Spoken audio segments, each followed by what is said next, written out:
Hello class, welcome back बच्चों। लो प्यारे बच्चों, स्टार्ट करते हैं नया लेक्चर। और वो नया लेक्चर एक नए टॉपिक के साथ चर्चा को शुरू कर रहे हैं।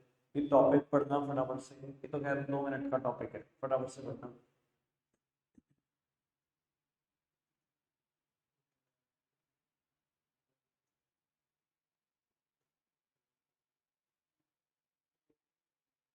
Bye please.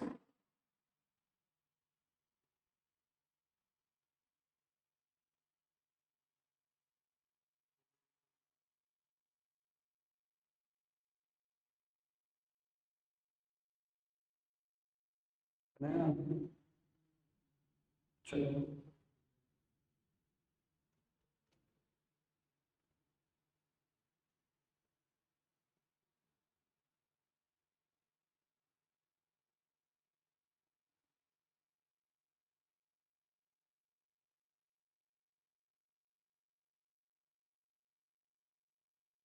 बस यहीं तक।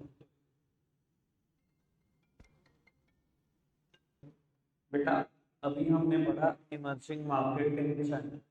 देखो, अगर आपको थोड़ा सा आइडिया हो तो बेटा, ये जो वेजिटेबल फ्रूट्स या जो और क्रॉप्स है ना बेटा, ये रियलिटी में बहुत सस्ती चलती हैं फार्मर से। हमारे पास ये तो बहुत महंगी मिलती है। हम क्या बोलते हैं भाई, कोई भी सब्जी का नाम लो जी, ये कितनी होगी, ये 50 रुपए किलो होगी। एक्चुअली में चलती 10 रुपए किलो है, क्योंकि इस चीज में वेस्टेज इतनी ज्यादा है कि हर कोई अपना मार्जिन चार्ज करता है। फार्मर से चली, फार्मर ने क्या करा, मंडियों में बेच दी। मंडियों में बड़े बड़े स्टॉकिस्ट हैं, उन्होंने क्या करा, फर्दर होलसेलर्स को बेच दी। ठीक है जी, जैसे सहारनपुर की चिल्काना मंडी में किसी को बेच दिया, ट्रक के ट्रक खरीद लिए उन्होंने। इन्होंने क्या करा, छोटे छोटे वेजिटेबल सेलर को बेच दिया। अब खराब हर एक के एंड पे कुछ ना कुछ क्रॉप हो रही है। और सब जानते हैं बेटा, क्योंकि इतनी स्टोरेज फैसिलिटी नहीं है, कुछ ना कुछ खराब पक्का होना, सब जानते हैं। अब क्योंकि खराब होना, उसकी वजह से वो कॉस्ट बढ़ाते चले जाते हैं। उन्हें मतलब 5 में से 2 किलो तो खराब है, आज बिकी बिकी, वरना कल तो इसकी शेल्फ लाइफ ही नहीं है, रात रात में ही खत्म हो जाएगी। तो क्या करते हैं बेटा, जो सामान बिक रहा उसे बहुत डबल ट्रिपल दाम पर बेचते हैं, ताकि उनकी कॉस्ट कवर होती रहे जो खराब हो रहा है। यानी कि एक्चुअली में बेटा चीजें चलती बहुत सस्ती हैं और मिलती बहुत महंगी है। और अगर आपको एक बात बताऊं, कि जब बहुत सारे मिडलमैन नहीं थे मार्केट में, कोविड जैसी सिचुएशन, मैं पिलखनी सेवा से आता था, रास्ते में एक मंडी लगती थी जहाँ फ्रूट बिक्री होते थे। एक ग्राउंड है जिसको आइडेंटिफाई किया गया था मन्नत फार्म्स के आसपास। ठीक है जी, अम्बाला रोड पे एरिया है, ग्राउंड है, वहाँ क्रिकेट खेलते हैं लोग, लगभग सागर रत्ना के आस बिल्कुल बराबर में पड़ता है। वहां पे फ्रूट मंडी लगती थी। ठीक है जी, कैसे बेचते थे, तरबूज बेचते थे। आप हैरान होंगे, उस टाइम पर मैंने बहुत साल के बाद ऐसी चीज देखी, तरबूज 10 रुपए किलो। एक्चुअली में हम क्या खरीदते हैं, 2021 2020 में मैंने 10 रुपए किलो खरीदा, 2021 में अगेन फिर वही सब रिटेलर थे जिनसे हम 30 रुपए किलो से कम में कभी खरीद ही नहीं पाए। तो मैं ये बताने की कोशिश कर रहा हूँ, एक्चुअली में चलता कितना सस्ता होगा। आप ये सोचो, 10 रुपए किलो मेरे को मिल रहा है यार, I am a retailer, I am a consumer, sorry. और मैं बाय किससे कर रहा हूँ, मैं होलसेलर से बाय कर रहा हूँ, वहां पर रिटेलर नहीं है बीच में। यार सोचो बेटा, कितना सस्ता चला होगा, शायद 2-3 रुपए किलो ही ना चला हो। तो बाबू, कहीं ना कहीं फार्मर्स को चाहिए था कि उनकी इनकम बढ़े। फार्मर चाहते थे कि वो डायरेक्टली सेल करें कंज्यूमर को, बीच के सारे मिडल मैन हटा के, ताकि जो प्रॉफिट ये कमाते हैं ना कुछ तो उसका एनहांस हो जाए। तो इस वजह से कुछ ऑल्टरनेटिव चैनल डेवलप करे गए। नाम तो मैं बताऊंगा बताऊंगा, बता देता हूँ बेटा, ये चैनल कुछ और नहीं, बिग बाजार जैसे चैनल है। जैसे बिग बाजार अपने स्टोर पे सारे सामान बेचता है ना, फार्मर्स ने अपने स्टोर बनाए, उनके अलग अलग नाम रखे गए। पंजाब हरियाणा राजस्थान में नाम है अपनी मंडी, पुणे में हदस पार मंडी, और बेटा आंध्र प्रदेश में क्या है बेटा, रायथू बाजार, और तमिलनाडु में झावर सैंडीज। बेटा नाम है, कुछ नहीं होता, याद हो जाएंगे। ठीक है जी, हमारी लैंग्वेज में इनका कोई मतलब नहीं है, लेकिन आंध्र प्रदेश और तेलंगाना की लैंग्वेज में जरूर कुछ ना कुछ मतलब होगा रायथू बाजार का। तमिलनाडु की लोकल लैंग्वेज में उझावर सैंडीज का कुछ ना कुछ जरूर मतलब होता। देखो, हमारे आसपास की लैंग्वेज पंजाब हरियाणा की लैंग्वेज है अपनी मंडी, समझ में आता है भाई, ये हमारी लैंग्वेज है, हमारे आसपास का ही नाम दिया गया है। ठीक है जी, ऐसे ही पुणे की लैंग्वेज में हदस पार मंडी, कुछ ना कुछ मतलब होगा वहां की लोकल लैंग्वेज में इन चीजों का। बस हमें नहीं समझ में आ रहा। ठीक है, इमर्जिंग मार्केटिंग चैनल का मतलब समझ में आया। चलो आगे बढ़ाते हैं बेटा बात को। बेटा ये टॉपिक स्टार्ट करते हैं, टॉपिक इंपॉर्टेंट है।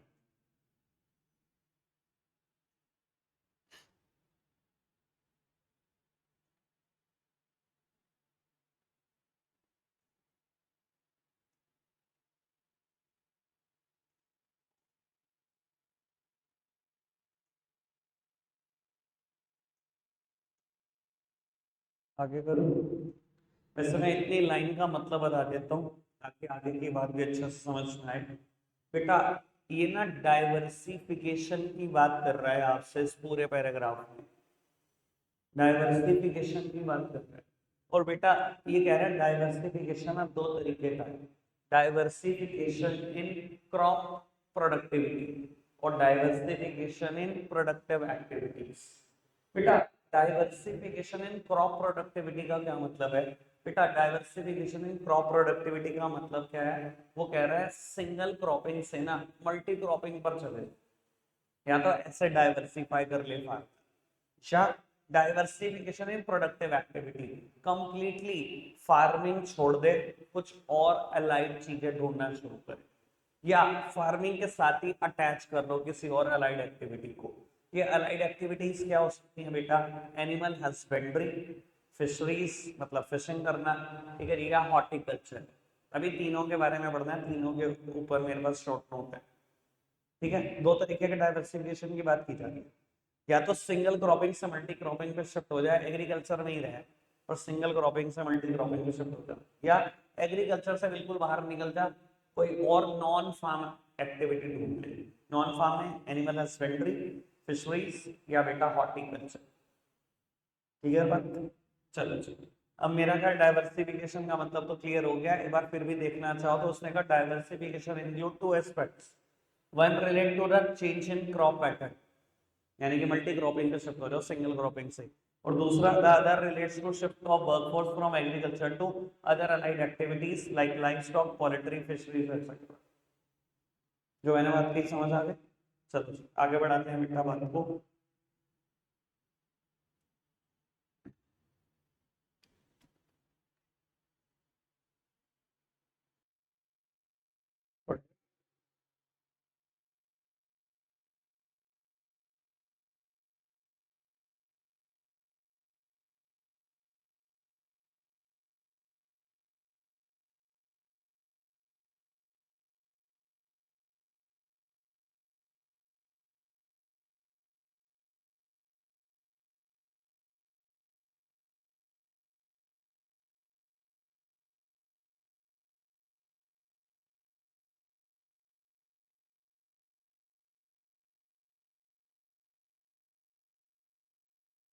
ठीक है, और वो अगर आपने ढंग से पढ़ा है तो बात तो सब एक ही चल रही है।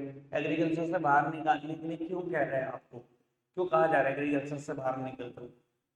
यार एग्रीकल्चर बहुत रिस्की बिजनेस है, बहुत ही रिस्की ऑक्यूपेशन है, ठीक है ना कहीं बेटा बहुत ज्यादा डिपेंडेंसी है रेनफॉल के ऊपर।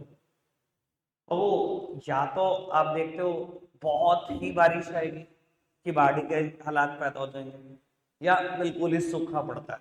जितनी बारिश रिक्वायर्ड होती है हमेशा कभी उतनी नहीं आती, ज्यादातर सिचुएशन नहीं होता है। अभी हम देख रहे हैं भाई पूरे सावन बारिश नहीं हुई, उसके बाद रुक नहीं रही थी। तो यही हालात होते हैं बिन मौसम की बारिश। हमें तो चलो हमें तो कुछ नहीं फर्क पड़ता, हमारे ऑक्यूपेशन रेनफॉल से रिलेट नहीं करते, लेकिन किसान ऐसे सिचुएशन में रो पड़ता है, उसकी क्रॉप जरूर खराब हो जाती है अगर बिन मौसम बारिश है। चलो क्या आगे बढ़ाते हैं, इसलिए आपको कहा जा रहा है कि आप अलाइड एक्टिविटीज की तरफ जाओ, नॉन फार्म एक्टिविटीज की तरफ जाओ। अब ये लगभग लगभग नॉन फार्म एक्टिविटी की बात लिखी हुई है, एनिमल हस्बेंड्री पढ़ना।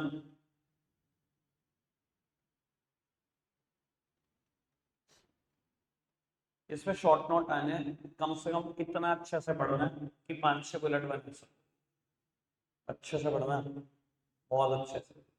कुछ स्टैट भी याद करने पड़ेंगे यहाँ पर, जैसे कि पोल्ट्री का शेयर दिख रहा होगा आपको, कैटल एंड बफेलोज का शेयर दिख रहा है।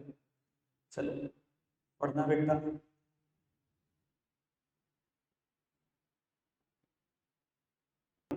आप सब मिलाकर 6 पॉइंट पूरे कर दे, कोशिश करते हैं ऐसे 6 पॉइंट पूरी करने की।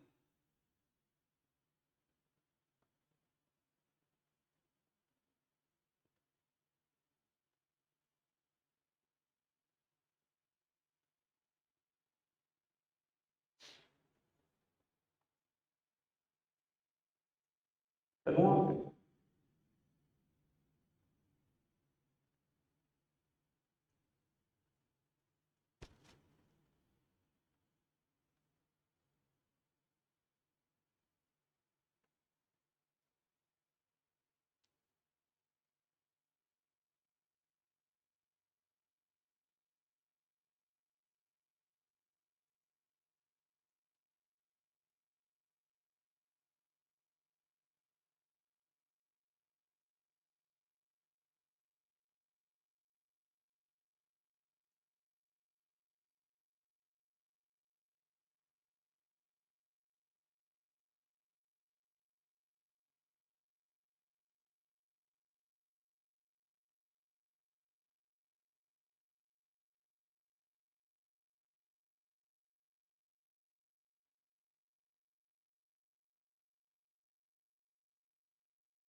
अभी और भी है, आगे थोड़ा सा हो सकता।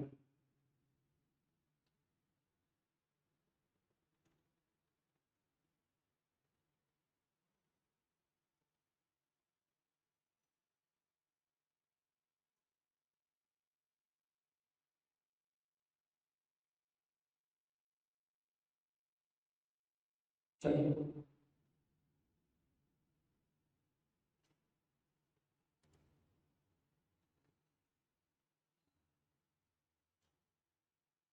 पाथवे कोई 3 पॉइंट जो आपको समझ में आएगा इतना सब पढ़कर, कोई तो 3 पॉइंट बन सकते हैं ना, ज्यादा बनेंगे वैसे। मैंने बोला ना 5-6 पॉइंट तो बड़े आराम से, बहुत आराम से। क्या बोलना चाहोगे, क्या पढ़ा है आपने एनिमल हस्बेंड्री में?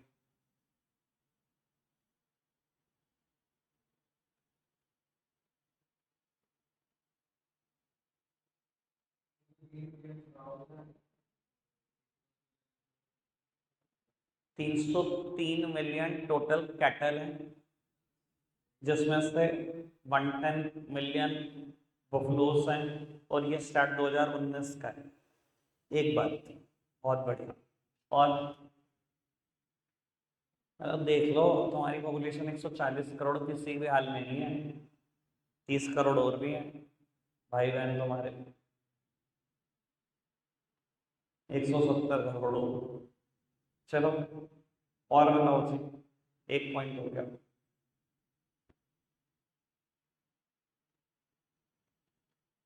बस अंतरा बताओ कुछ, एक आध पॉइंट आप बताओ।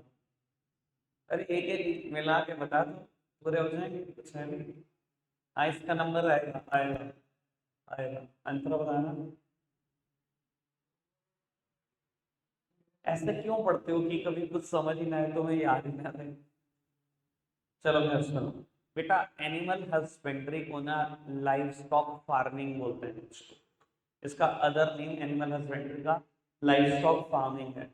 और बेटा, poultry, cattle, buffaloes, goats are the principal component of livestock farming. पढ़ा है ना आपने?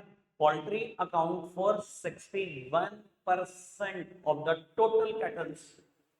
पोल्ट्री के लिए 61% है, और 22% में बफलोस एंड काउस आ जाती है।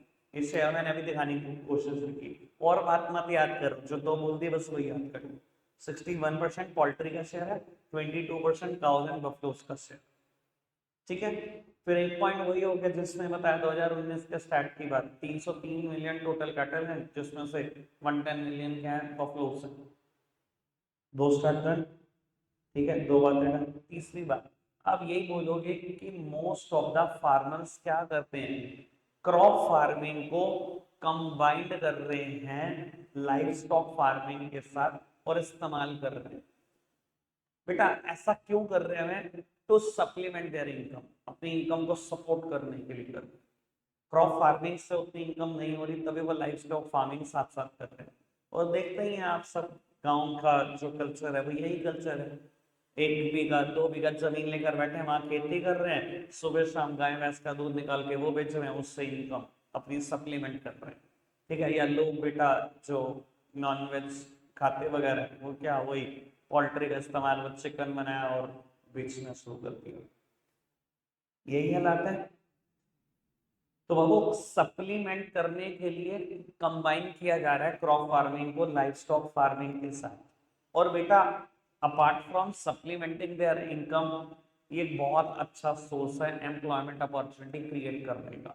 बहुत सारी वुमेन्स को भी इसने एम्प्लॉयमेंट अपॉर्चुनिटी दी है, क्योंकि गांव में अगर आप देखें तो बेटा घर की लेडीज ज्यादा बेटा टेक केयर करती हैं, घर में जो गाय भैंसे होती हैं उनकी, उनको नहलाना, चारा देना, उनका दूध निकालना, जो भी डेली रूटीन रहता है।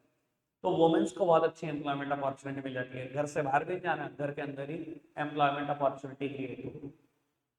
फिर एक डिस्कशन एनिमल हस्बेंड्री में ऑपरेशन फ्लड का भी आया, पढ़ा होगा आपने। 1951 से लेकर 2016 तक लगभग 65-70 साल के इतिहास में बेटा मिल्क प्रोडक्शन 10 टाइम्स बढ़ा है, 10 टाइम्स। इसी को हम ऑपरेशन फ्लड भी बोलते हैं, कुछ लोग इसको वाइट रेवोल्यूशन भी बोलते हैं बेटा। और ये बेटा हुआ मेनली किस वजह से है, वो जो 1996 सॉरी 1966 में ना बेटा गवर्नमेंट ने मिल्क कोऑपरेटिव बनाने की जो परमिशन दी, उसके बाद हुआ। आपको मिल्क कोऑपरेटिव बनाने की परमिशन मिल गई कि बहुत सारे लोग मिलकर क्या कर सकते हो, मिल्क को पूल कर सकते हो और बेच सकते हो, जहां से अमूल की शुरुआत हुई गुजरात में। मैं कुछ दिन पहले भी मैंने इसका डिस्कशन किया था और कहा था एक टॉपिक है जहां पर ये आएगी बात। आपको पता है यूपी में भी लगभग कुछ सेम चल रहा है, आपके शहर का ही एक बिजनेस है, सेम कर रहा है जो अमूल ने किया। क्या नाम है, बोल बोल बोल, सही बोल रही थी, मधुसूदन। आपके शहर का ही है, ये तो पता है, पता नहीं, तुम्हें कुछ पता नहीं होता। सेवाराम कॉम्प्लेक्स करके कॉम्प्लेक्स है दान मंडी पुल पर, सेवाराम कॉम्प्लेक्स, एसआर कॉम्प्लेक्स। ठीक है जी, सेवाराम जी मतलब जो जो जिनका मधुसूदन है, वो 3 भाई हैं, उनके पिताजी हुआ करते थे। उन्होंने अपने पिताजी के नाम पर एक शॉपिंग कॉम्प्लेक्स खोला, सेवाराम कॉम्प्लेक्स। 3 भाई हैं, हाथी गोला करके चैनी खैनी बेचते हैं, सहारनपुर से बनाते हैं वो ब्रांड भी, कैलाशपुर में फैक्ट्री है। ठीक है जी, एक भाई दिल्ली बैठता है, वो मधुसूदन देखता है पूरा का पूरा। ये 3 भाई हैं, अलग अलग वेंचर संभाल रखे हैं इन्होंने। तो मधुसूदन हमारे शहर का ही ब्रांड है। क्या करते हैं ये आपको आइडिया दो तो, सेम काम करते हैं जो अमूल ने किया, बट इन्होंने कोऑपरेटिव सोसाइटी नहीं बनाई, ये अपना कंपनी में कर रहे हैं सारा काम। अब वो सारा मिल्क पूल करते हैं सहारनपुर के आसपास के सारे गांव से। सहारनपुर में बहुत गांव लगते हैं, आसपास बहुत गांव है, हर जगह से इनकी गाड़ी जाती है, मिल्क पूल करके जाती है। मिल्क पूल होता है, पेस्चराइजेशन होता है, सुबह शाम बिक रहा है मधुसूदन मिल्क। ठीक है जी, फुल क्रीम मिल्क करके इनका मिल्क आता है, जो अमूल से भी अच्छा बताते हैं मिल्क, है ना। और बेटा एग मार्क भी मिला हुआ है मधुसूदन के देसी घी को, AGMARK, एग मार्क, वो वाला एग्री एग्रीकल्चर मार्क। ये मैंने थोड़ी सी बात इसकी कंज्यूमर प्रोटेक्शन में भी की थी। तो सर ये था ऑपरेशन फ्लड, जो अमूल ने शुरुआत करी इसकी, व्हाइट रेवोल्यूशन भी बोलते हैं इसको। क्लियर है बेटा बात, कोई दिक्कत कोई परेशानी तो नहीं है, सारा मैटर एनिमल हस्बेंड्री पे था। फिशरीज की बात करते हैं, अब थोड़ा सा स्पीड पकड़ेंगे बेटा, वरना आज रह जाएगा मेरा मुद्दा, पढ़ना पड़ा उसे।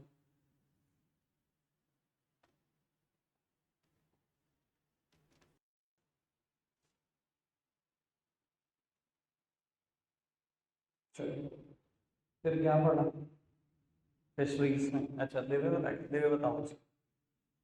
तो यार नाराज बड़ा जल्दी हो जाता है यार, नाराज क्यों हो रहा, तेरा भी नंबर आएगा, तो बता।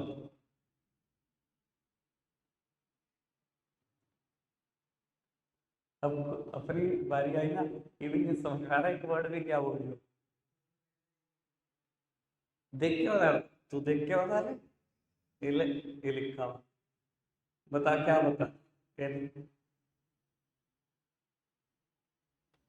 बोल, उसके लिए भी बहुत कॉन्फिडेंस चाहिए।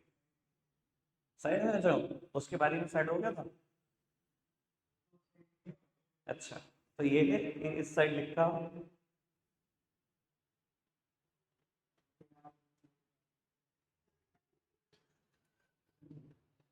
तो वो देखो, मेनली ऑप्शन फिशरीज का कहाँ पर है, कुछ स्टेट्स हैं जहां पर फिशरीज का ऑप्शन है।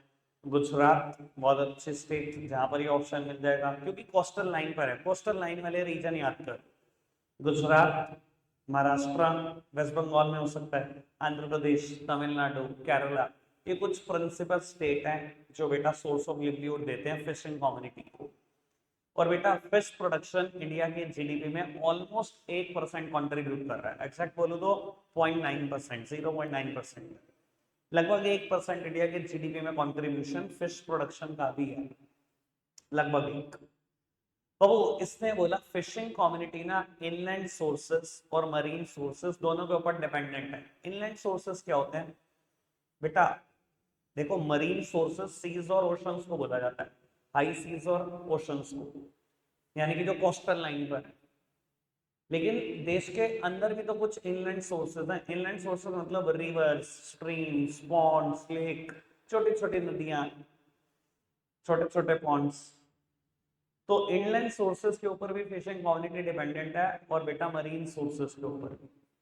बेटा इनलैंड सोर्सेज से फिश प्रोडक्शन 65% है, क्योंकि दिमाग में कभी लोगों के जाता नहीं। मैं भी कभी स्टैट को सही नहीं समझता था, मुझे लगता था ओशन और सीज का थोड़ा सा वहां ज्यादा होगा फिश प्रोडक्शन। इनलैंड सोर्सेज में 65%, जबकि मरीन सोर्सेज से इनका कॉन्ट्रीब्यूशन 35%।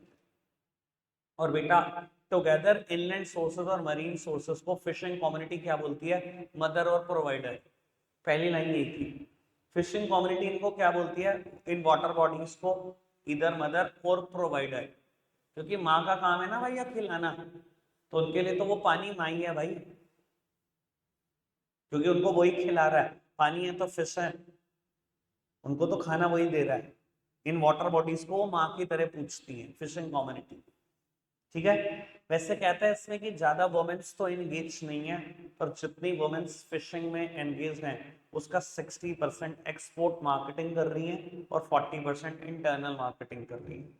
तो ये कुछ स्टैट्स भी थे जो बेटा आए थे फिशिंग में। आगे बढ़े, चल हॉर्टिकल्चर की तरफ चलते हैं। लो बेटा, पढ़ना है इसमें। अब दिव्य तेरा नंबर आएगा, देख के बताइए तो। तो यहाँ के बाद यहाँ से पढ़ना शुरू कर देना, थोड़ा स्पीड बढ़ाकर पढ़ना, पूरा करना है आज, समझने वाला काम निपटा के देंगे। इतना पढ़ लिया बहुत है। तो हॉर्टिकल्चर में मेनली 3 क्रॉप की बात करता है ये, फ्रूट्स, वेजिटेबल एंड फ्लावर्स। ऐसा नहीं है कि कुछ और चीजें नहीं, इसने बोली है कुछ और चीजें भी, पर उसका कोई बहुत बड़ा शेयर नहीं है, इसलिए मेनली जो बात हो रही है वो फ्रूट्स, वेजिटेबल और फ्लावर्स की हो रही है। कहता है हॉर्टिकल्चर कंट्रीब्यूट करता है आपके एग्रीकल्चर आउटपुट का 1/3, और यू में से इंडिया के जीडीपी का 6%, इंडिया के जीडीपी का 6% कॉन्ट्रीब्यूशन फ्रूट्स, वेजिटेबल और फ्लावर्स के प्रोडक्शन से। बाबू India is the second largest producer of fruits and vegetable in the world, surprisingly. First कौन है, चाइना।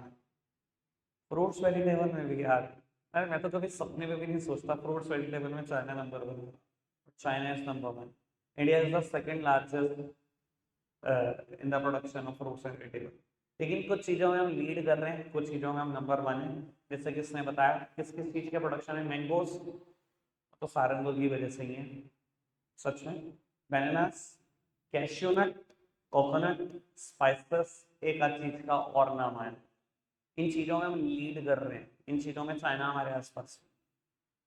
ठीक है बेटा, अगर क्रॉप प्रोडक्टिविटी बहुत ज़्यादा बढ़ जाती है फ्रूट्स की, वेजिटेबल्स की या फ्लावर्स की, मतलब हॉर्टिकल्चर में जितनी चीज़ें आती हैं उनकी, बेटा उसको हम बोलते हैं गोल्डन रेवोल्यूशन। और इंडिया में हुआ है 1991 से लेकर 2003 तक, ये 12-13 साल के पीरियड को गोल्डन रेवोल्यूशन बोलते हैं, क्योंकि यहाँ पर क्रॉप प्रोडक्टिविटी, फ्रूट्स और सॉरी क्रॉप प्रोडक्टिविटी कह रहा हूँ, वेजिटेबल और फ्रूट्स की प्रोडक्टिविटी बहुत ज़्यादा बढ़ी थी।